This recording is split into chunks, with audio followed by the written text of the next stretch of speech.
Acima de tudo, para mim, um dever de vida está aqui falando sobre prevenção. Porque resgatar uma vida dá trabalho. Como nós viemos aqui falar sobre prevenção, nós temos uma oportunidade de ouro na mão. Vocês já pararam para pensar no que significa prevenção? A gente falou disso a noite inteira. Quem parou para refletir nessa palavra, levanta a mão. Me ajudem, vamos interagir. Eu sozinho não vou fazer nada aqui. O que é prevenção? Alguém falou aí no meio. Prevenção.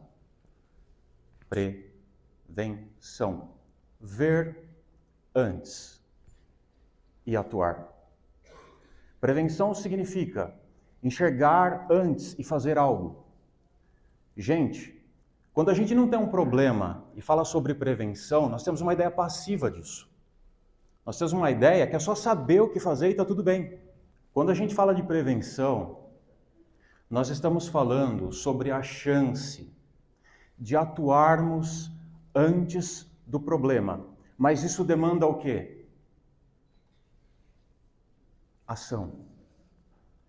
Quem assistiu o vídeo de introdução desse trabalho, percebeu que ele não teve um final feliz.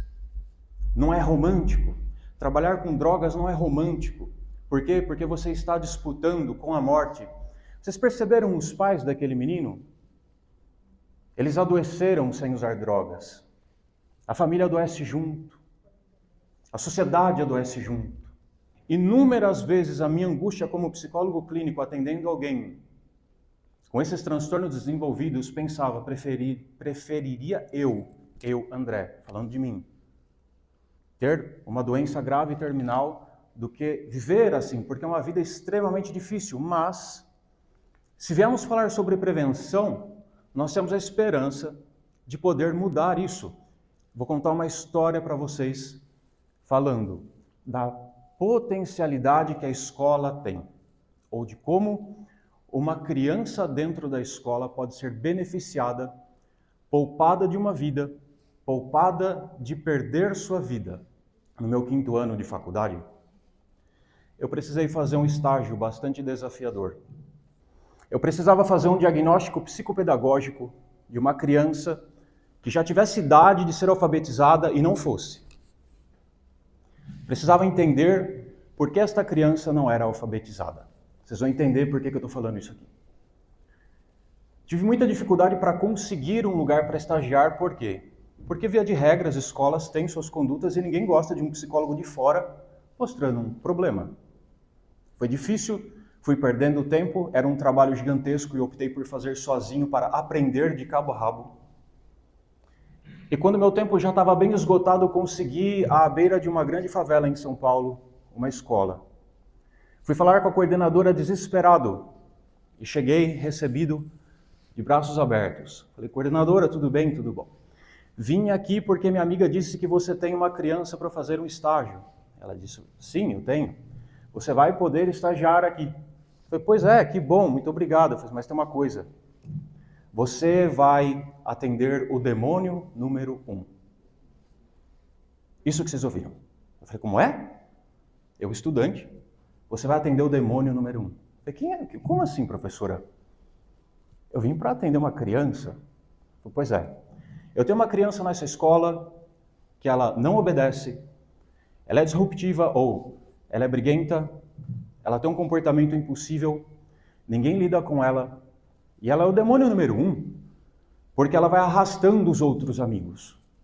Tem o demônio número 2, o 3, o 4. E ela vai ensinando os amigos a desobedecer como ela, e ela transtorna tudo. Eu falei, professor, eu posso ver ela agora? Pode. Então me trouxeram, nome fictício, Ariane. Uma garotinha de 9 anos, por coincidência é a idade da minha filha. Vi aquela garota dura, com uma touca, quase cerzindo os olhos. Eu sentei de frente à Ariane e falei, Ariane, tudo bem? Ela não me respondeu. Eu sou o André, sou estudante de psicologia. Eu sei que você está aqui com alguns probleminhas, mas a verdade é que eu tenho um problema maior que o seu, Ariane. posso contar minha história? Ela não respondeu. Se você não disser nada, eu vou para minha casa. Ela disse que sim, sem verbalizar nada. Queridos, eu falei, olha, Ariane, eu vou ser muito sincero com você. Eu estou desesperado para fazer com você um trabalho de ajudar a sua escola e a você entender por que você não lê e não escreve. Mas eu não vou falar para você que eu sou bonzinho, porque quem precisa mais de você sou eu, senão eu não me formo. Eu não vou te prometer nada, eu vou vê-la por 6 vezes e a partir disso, nunca mais a gente vai se ver. Você vai fazer algumas brincadeiras, alguns jogos, você não vai sentir nada, né? Para você ver se é alguma atividade comum. E eu vou fazer o meu trabalho. Você me permitiria fazer isso com você? Falei, então eu volto amanhã. Professora, tudo bem? Tudo bom? Fiz os 6 encontros com a Ariane. Apliquei os testes, concluí o meu trabalho com bastante desafio, um trabalho grande. 90 páginas uma análise de uma criança. Um trabalho muito criterioso, bastante rigor técnico para ser observado. Quando eu voltei, depois de 1 mês e 1 semana, para entregar uma cópia do trabalho, pedir o protocolo e correr tirar meu CRP, era um dos últimos que faltava. A coordenadora olhou para mim. Falou, o que você fez com a Ariane? Antes de eu assinar, confessa. Falei, como assim, professora? Você levou a Ariane para o seu consultório? Falei, não tenho consultório, sou estudante. Você levou ela para a universidade? Professora, eu não posso fazer isso. A senhora pode me dizer o que está acontecendo? Vou te falar o que está acontecendo. Ela me entregou um caderno brochura dado pelo Estado. Comecei a ver aquele caderno. Tinha ali, Ariane não era alfabetizada. Ariane morava num barraco de 2 cômodos, com mais 21 irmãos, vários sobrinhos, 32 pessoas moravam num barraquinho de 2 cômodos. Não consegui falar com a mãe, não consegui contato com o pai. Uma irmã de 16 anos, gestante do 2º filho, foi quem veio me contar a vida doméstica dela. Isso é real. Uma escova de dente para toda a família. Esse era o cenário daquela garota na escola. Quando eu abri aquele caderno, tinha ali dezenas de vezes um alfabeto. A, B, C, D, F, G, H, Lá. A, B, C, D, F, G, H, Lá. A, B, C, D. Fui folheando as páginas, palavras rudimentares formadas. Casa, bola, escola, lousa, giz. Fui folheando ditados rudimentares sobre a dinâmica da escola. A fulana brigou com a cicrana, a minha mãe não me deu comida.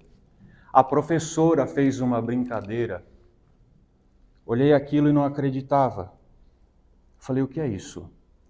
Você, André, virou as costas. Essa criança pegou esse caderno e começou a fazer isso sozinha. Começou a fazer o alfabeto para si mesma, não escutava ninguém, mas começou a fazer os próprios ditados. Alfabetizou-se sozinha.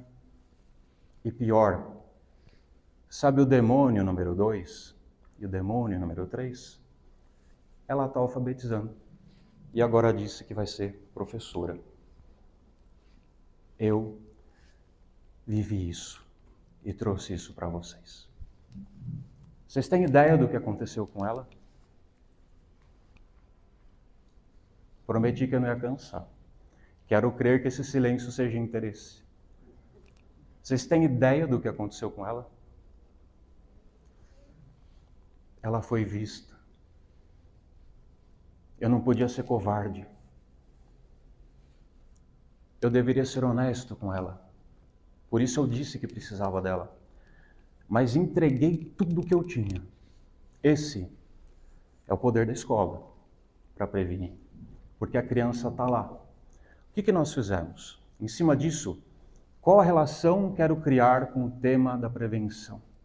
Conseguimos mudar o comportamento de uma criança, de dezenas de pessoas, talvez, ao seu entorno. Quando a gente fala da escola como um lugar seguro, que propõe o resgate de muitas dessas vidinhas frágeis, que se ficarem na rua o tráfico pega, a cultura do desvalor pega, o vazio que ela tem dentro dela. Gente, quem é aqui que nunca sentiu vazio na vida? Ninguém pode levantar a mão e dizer, eu nunca. Agora imagine uma criança sem recurso algum. O que ela vai fazer para preencher o vazio dela? A escola é para nós um porto seguro tão importante que nós estamos propondo a seguinte abordagem. A natureza humana, ela segue algumas tendências. Os seres são individuais, mas nós seguimos uma natureza comum. Vocês querem um exemplo de natureza comum? Quem é que gosta de lavar uma baita de uma pia de louça suja?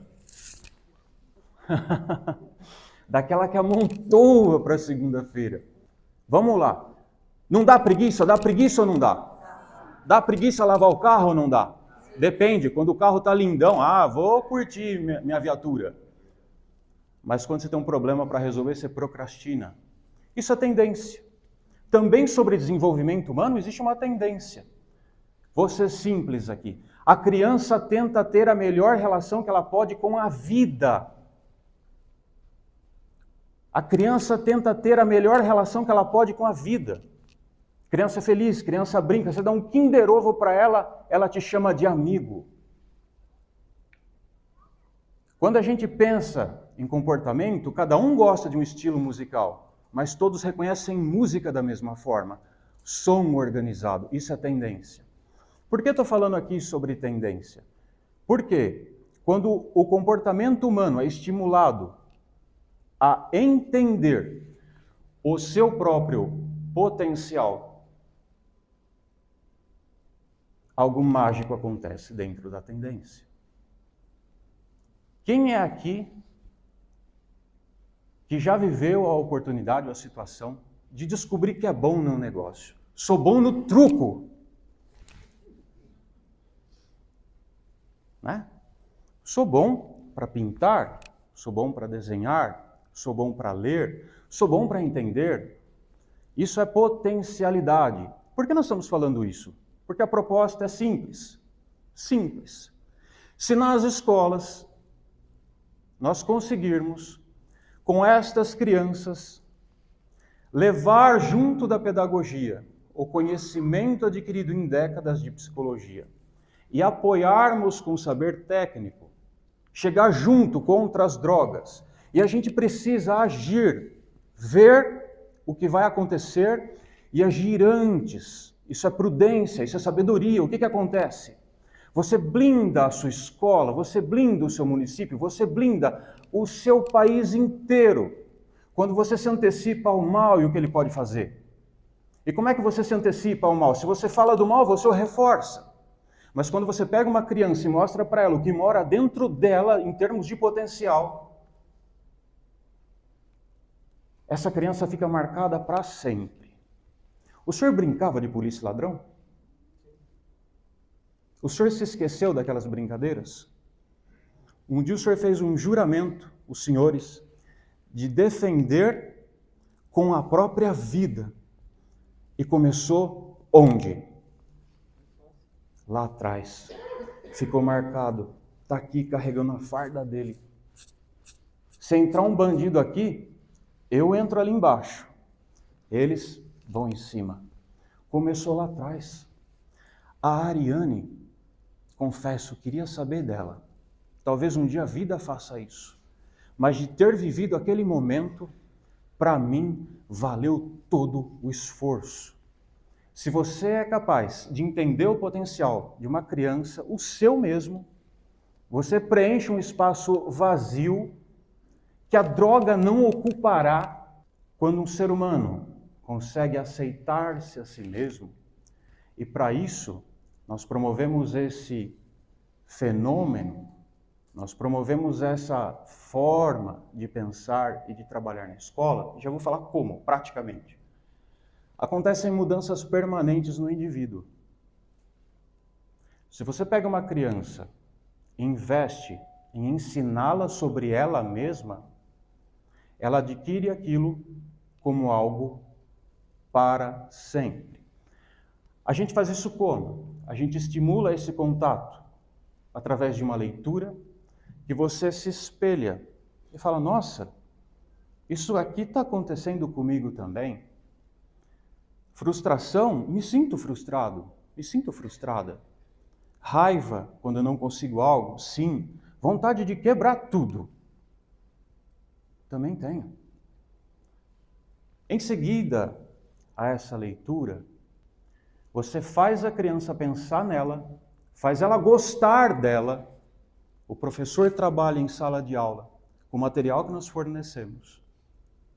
Oficinas, teatro, roda de conversa, criação e geração de música, oficinas de manualidade, produção audiovisual. Depois nós disponibilizamos uma ferramenta do reconhecimento de inteligências múltiplas. Os colegas psicólogos devem se lembrar. Howard Gardner, um psicólogo americano, em 1994, destruiu o conceito de QI e eu fiquei muito feliz. É verdade. Antigamente, gênio era quem tinha um QI de 150, fazia contas como ninguém, falava muito bem, tinha uma memória prodigiosa, mas outras habilidades não eram contempladas.